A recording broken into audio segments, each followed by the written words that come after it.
You're talking about promises, and we have a head of state who has been on the receiving end for being heavy on promises, light on implementation, because at times he's put to task to explain if, that promised road has money set aside in the budget to actually facilitate all that. Since we're speaking about promises, let's touch base on the hot potato. The hot issue in the room right now is all to do with the fuel prices and that substandard oil saga that seems not to land any prosecutions so far. We saw a charade of arrests. Days later, we haven't seen an iota of prosecution. The promise by the president was that this is the administration that will deal with oil cartels. And not just oil cartels, even those in the sugar sector, in the tea sector, you name it. He's equally touted that this G2G deal was actually the silver bullet in terms of stabilizing fuel supply, reducing pressures to the dollar during this global volatility era. What do you make of the accountability now? Because we're seeing reports that the bad fuel is already in the market, despite assurances that this bad oil had already been exported, nimetolewa kwa country haraka sana. What do you make of this whole hulabaloo around the substandard oil and the efforts to actually hold to account those responsible for this particular deal? Now, what has happened is very unfortunate for this country. But at the same time, I think it's good that it opens our eyes. Because if you remember what happened when the Middle East war started, we got this encouragement that nothing will change. The country was safe in terms of fuel stocks and all that.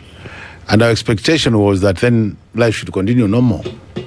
But remember at one point, the head of state did mention that because of the war in Iran, they were thinking of alternative sources of energy. And they were saying they would think other than the G2G, they were thinking about other ways of now getting petrol. And it's on the basis of that, if you follow the discussion, it's on the basis of that, then there was this security committee meeting, the National Security Committee meeting, which also agreed with the president that was need to think outside the box and see how we can get additional stock.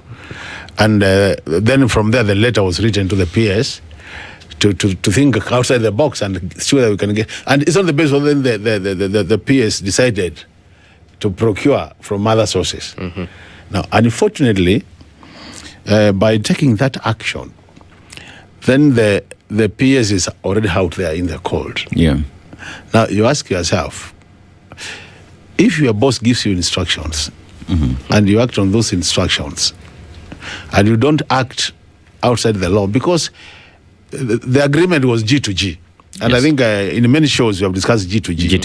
One of the key issues then was G2G was going to save Kenya foreign currency in terms of, we used to ask, how will you pay for oil using Kenya shillings? Because the only way you could save was Kenya shillings. That question was never answered. Now, what has happened is G2G, being now the arrangement, I think they realized that even though there was G2G, because to me, if there was G2G, it should have assured the country that even though the war is still there, you still get your supply through, because it was not our business to find where the oil will come from. It was our business to say, we have a contract with you, then can you deliver? Can you honor the contract? As by the contract. But in this country, if you have been keen, and I can see we are old enough in this country, we have been here long enough, people have taken advantages of calamities, situations which are not good for the country. You remember the oil saga, where we lost a lot of money.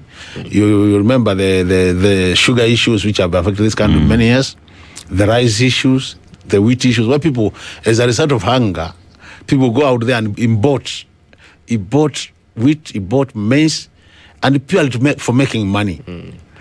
So I think it was people saw an opportunity. That here's another opportunity, now we can hide behind the Iran war and make money. And that's what happened basically, because some of the questions we're asking ourselves is still another issue of accountability. How do you the war started about, when I remember at one point, Band, no, it was first it was a CS energy. He assured the country we have enough stock. Yes.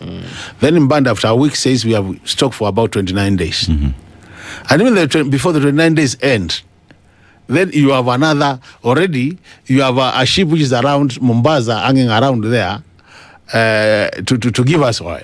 Offloading fuel. Offloading fuel. So the question is, it doesn't take 2 days to move from oil from Iran to Kenya. Yeah. So it means somebody must have really factored this Iran war into their planning and ordered oil long enough. Although they were saying that ship was actually diverted to Kenya. And I asked myself, don't they have manifestos where it's got a manifest which shows where the ship should be going?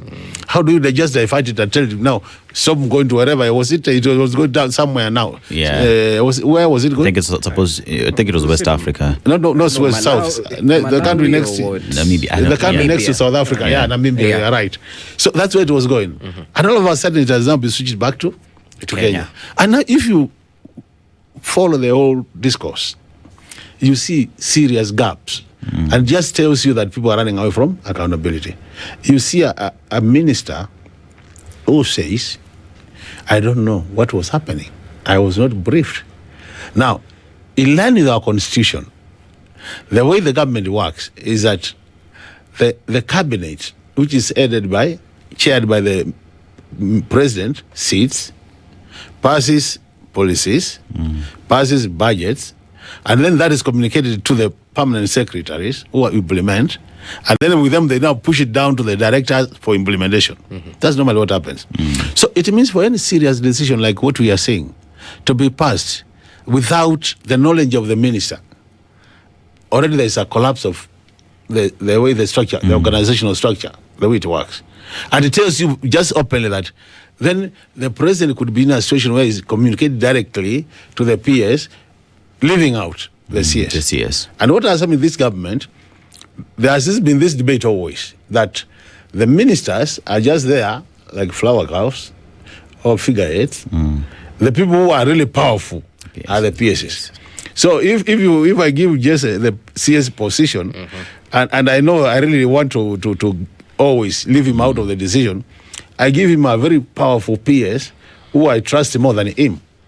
So in reality, I'll be working with the PS and not the CS. The CS. So I was not surprised when Wadai said that. But I was saying, if I were him, then maybe this would be a very good case for resignation. But how many Kenyans can resign? The other complication is that Wadai is in this position on the basis of broad-based government. So you see, because I was imagining if it was a Kenya Kwanza minister, more likely would have been transferred or sacked. Yeah. But now because of the arrangement of the broad-based, it can be more likely it can't be touched. Yeah. It can only be possibly transferred. Yeah. Another gap in terms of accountability. There's broad-based protection. Broad-based protection.